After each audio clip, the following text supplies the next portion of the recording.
got a funny article here from Kotaku.com. It's not on archive, of course, because Kotaku sucks. TwitchCon gives zero shits that the pandemic is still happening. There are no vaccine requirements, no testing requirements, and no mask rules. Oh God, oh no. TwitchCon will be taking place in San Diego between October 7 and 9. And if you have any thoughts about attending whatsoever, know that the organizers are under the assumption that we're living in 2019, not 2022. And that you're very much going to be taking your personal safety into your own hands. By the way, this is from Luke Plunkett, who's just a piece of shit. He's a fucking idiot. In a section called Health Measures on the show's website, TwitchCon San Diego will be presented in accordance with applicable public health and safety guidelines as of the date of the event, yada yada yada, all that kind of stuff.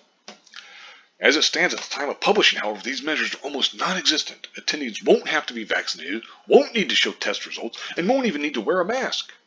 It's like, newsflash, Luke, that shit won't fucking help you. Okay? It's not going to help you. It's fucking ridiculous. Then he goes on, this pandemic is not over. California is recording 50,000 new cases a day. And the recently held Comic-Con showed these big events are still helping spread COVID, with even star panelists like George R.R. Martin coming away from the show testing positive. With vaccinations at the level they are and people just generally wanting to be over the pandemic, you can understand some lessening of restrictions. If only so the show could take place at all, but to ban all of them? That's extremely shitty. I don't know if I had enough panic in my voice there. I'm not really an actor. But, it's like, oh my God, dude. Like, clutch your pearls and stuff, pal. What the hell's wrong with you? You know, like, the Comic-Con, they had vaccine mandates and all that kind of shit. So what the fuck are you talking about? You know, like, I mean, and it talks about the 50,000 new cases a day, but how many deaths? Stupid. There's a big difference between getting COVID and dying from COVID. There's also a big difference between dying with COVID and dying from COVID. You could have COVID and get in a car accident, and some of these people will still count that as a COVID death. It's like, what the fuck, man? Anyway, but he goes on and complains some more and stuff. Oh, you know, there's already a submission on Twitch to at least make mask mandatory.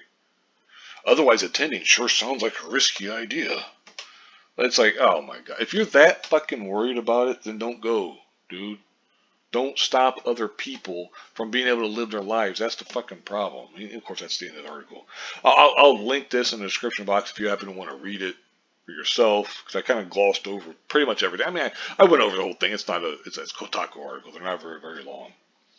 But it's like, you fucking idiot. It's just, Luke Plunkett is a fucking chud. He's a pud. He's an idiot. He's a dipshit. He's a shit stain. Whatever you want to call it. You know, he's a piece of shit. He's a moron. And quite frankly, you shouldn't listen to what he said. The only reason I'm doing this video is to laugh at him. Because it's like, this is fucking ridiculous, dude. You know, clutch your pearls. If you're that worried about it, don't go. Okay? That's the thing. Don't go. You know? And if they're quote unquote forcing you to go, well, you know what? Make an article about that then. Make an article about how you don't want to go, but you're being forced to go. But to say this kind of shit, it's like, get out of here. Anyway, I'll go ahead and wrap this up here. Thank you very much for watching, and have a good one.